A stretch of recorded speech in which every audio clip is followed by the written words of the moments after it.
Hey all, how's it going? So, last video I promised we would do a part 2 where we covered all the games that pretty much happened on Sunday. So, if you didn't watch the first video, basically I'm sort of doing what a lot of people would call an overreaction to game 1 of the first round of each NBA playoff series. And I try not to overreact too much. I think all of these first games have been very insightful, and we're going to touch a little bit on the games that happened last night, Monday night, those being those first two second round games. But I talked about all those teams in the last video, so we're going to make that brief. We will cover that, and then we're going to get to this guy here, to SGA, and that's how we'll begin things as far as the game Sunday. But I guess to go back a little bit and recap some of the games we had yesterday, well, shout out to the Pistons. It's pretty exciting for them to get a win in Madison Square Garden, which I expected that the Pistons could get a win or two in this series. That's what I said in my last video. So to be clear, when I said that I was betting on New York, I don't think things have really changed too much. I mean, I expected this would be a dogfight and a tough series for New York. I still feel pretty comfortable thinking that New York will inevitably pull out a win. And they came very close last night. It was New York had plenty of opportunities to win that game. It's very impressive the way that the Pistons were able to hang on, and just a lot of fight on this team. And even from places I didn't necessarily expect, like Dennis Schroeder. Dennis Schroeder coming up very clutch in that fourth quarter. I wouldn't have even necessarily expected him to be on the court. Just how weird of a season he's had, and it's literally, I believe, his third team this season. He came right at the deadline, and of course, with just kind of how rocky things were, I don't think he got a ton of play immediately. And yeah, just not at all a guy that I expected they would go to in a closing lineup, but he came up extremely clutch for them, which is cool. Of course, he has Olympic pedigree, and not just making the free throws, but making that basket as well. Um, very, very exciting. And then, of course, we got to go back again because we got to talk about Clippers Nuggets game 2. This series is delivering on everything it has promised. So, um, yeah, I think I've said all that I really want to say about the New York Detroit series. I just wanted to give Dennis Schroeder a shout out for that last game. I expected Detroit would get a win or two, and I'm very excited for that series, but I don't think it's going to be nearly as close as this Clippers Nuggets series, which is incredibly tough to call. I can't remember if I made a prediction last video other than it's going to be super duper close, but clearly that is the case. And definitely I think I was right to point at Kawhi specifically as being a guy who could be extremely huge for the Clippers, and indeed he was last night. I think he was only one of a very select few to have like a 35-point playoff game with higher than 75% shooting from the field. And I mean, it was a well-rounded effort from the Clippers. Um, Once again, guys like Nick Batum came up pretty darn big for them. And yeah, I mean, Denver threw a lot at them, and there were a lot of times where I did feel like Denver would maybe win this game.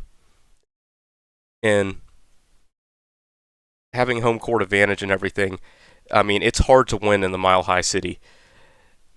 And that crowd was really into it too. Like so many points through the game, they were really chewing out the refs.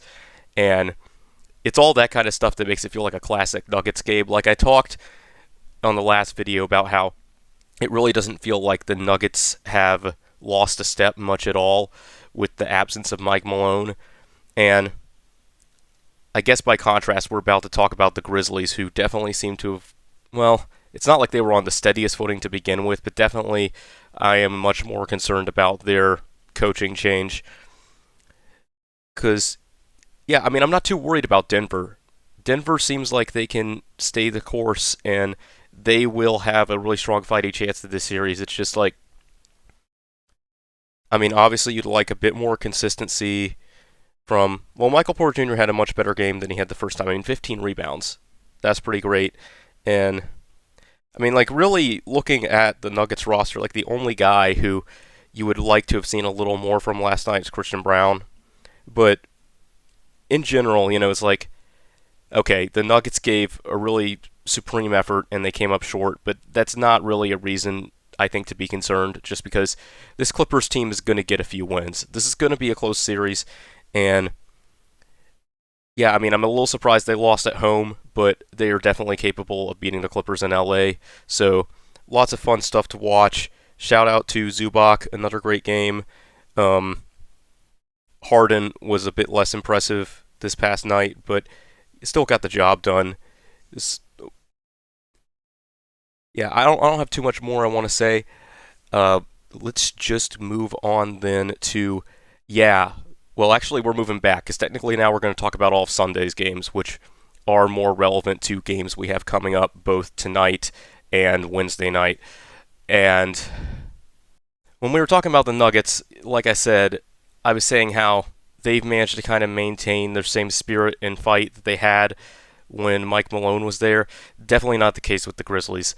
And I don't even know the name of their new interim head coach, but he is in a very, very, very unenviable position of facing the Thunder in the first round with a team that has not. I mean, and they got their dome rocked too. Like, getting this kind of haymaker out the gate, I don't really know if you can recover from this. And certainly, I think if the Grizzlies can get any win from here on out, I think that'll be a good mark towards their new interim coach. But do they have any sort of fighting chance? At this point, I would be impressed if they won one game because right now it does look very similar to my Pelicans last season. Once again, going up against the Thunder in the first round, and we got absolutely swept. Although I will say, in that series, we at least had a little bit of a fighting chance towards the end of game one. So from the beginning, there was maybe like still a little bit of hope for us, but then we ended up getting swept, no problem, all the same. And being that the Grizzlies had a much worse game one, I think it'll be very hard to mentally recover, let alone just because the Thunder can keep doing this. I mean, their roster is so deep and they're so well rounded and they're so well coached that you just can't count on them like having just a randomly rough game two or three to give you a chance to kind of find your footing and get back in the series. Like, if you want to have any hope of really enduring them. You have to like really fight to get your own victory because they're not going to turn the ball over. They're not going to make mistakes. And I'm actually curious to look at the turnovers.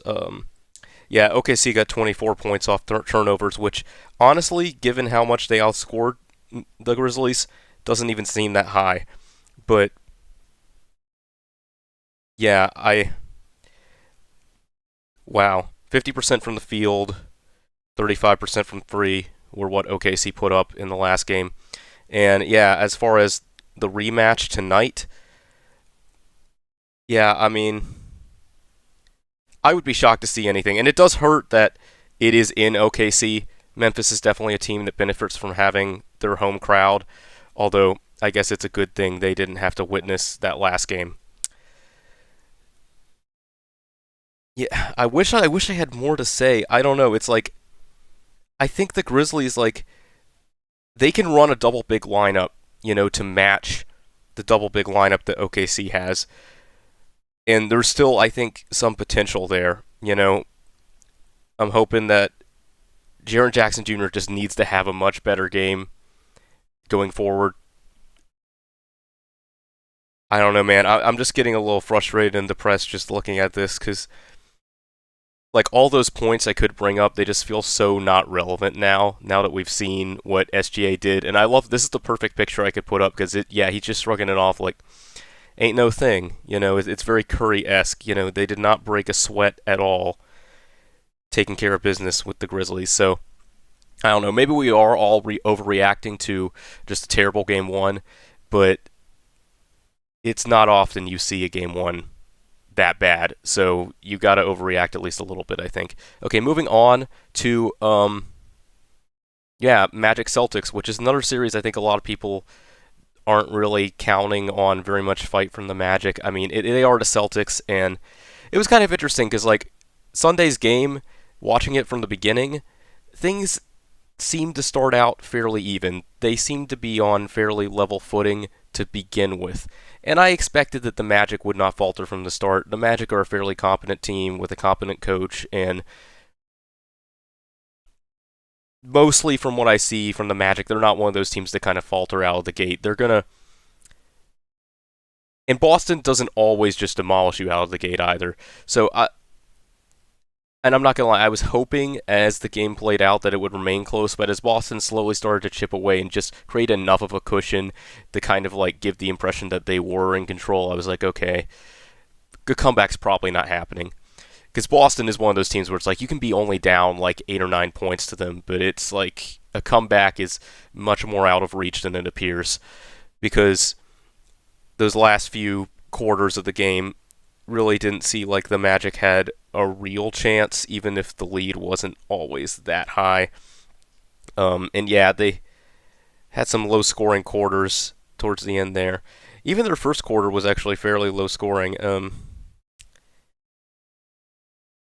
But yeah, Paolo Banchero had a great game, even despite lots of versatile defenders that could match up pretty well against him. And I think this is an interesting matchup because the Celtics and the Magic, they have that similarity of that they have the star guards, right? I'm sorry, the star forwards. They're a forward-based team, and then they have a really great defensive center. The big difference between the two is, of course, the massive, massive gulf in the guard play, which I think is ultimately what probably hurt the Magic the most. Because, okay, in all that we've been talking about and ripping on Kyle Kuzma for what happened with the Bucks, Corey Joseph starting and putting up 0.0 rebounds, only 2 assists in 26 minutes.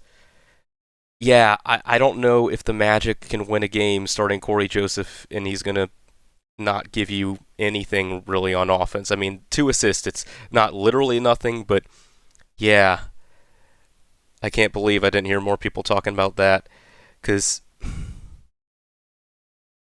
yeah, it really hurts not having Suggs right now, and I haven't heard anything about whether there's a chance he could come back in the series, but once again, it's a situation where you drop the first few games, and mind you, it's very difficult to beat the Celtics in the Garden. But yeah, I'm really hoping the Magic will get at least one win in the series. I think they're good enough that they can get one, but it's really hard to make up for that deficit in guard play. I mean, they do not have any player that can shoot it like Derek White or Peyton Pritchard for that matter. Like they have no player like that available to them right now. So, and of course, the Celtics will always have that odd game where they don't shoot the 3 ball that well, and that's to their detriment. And maybe that's the one game the Magic win. But if the Celtics are on with their shooting, I think most games won't be as close as I probably hope they might be. So, not too much else to say. I got to quickly go through these last couple games. So, Cavs Heat could still be really fun, and I know the Cavs ended up winning by a fair bit, but there were a few moments there where it looked like the Heat they came close enough to striking distance, make it kind of interesting.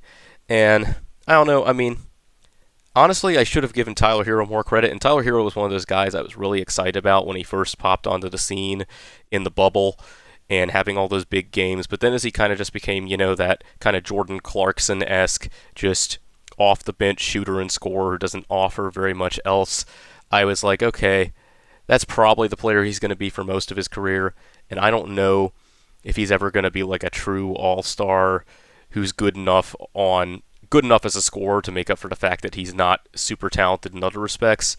But he's kind of proven me wrong the past season or so, like especially since Jimmy Butler got traded. He really has stepped up in that starting role and being that lead guard, lead ball handler, scorer for them.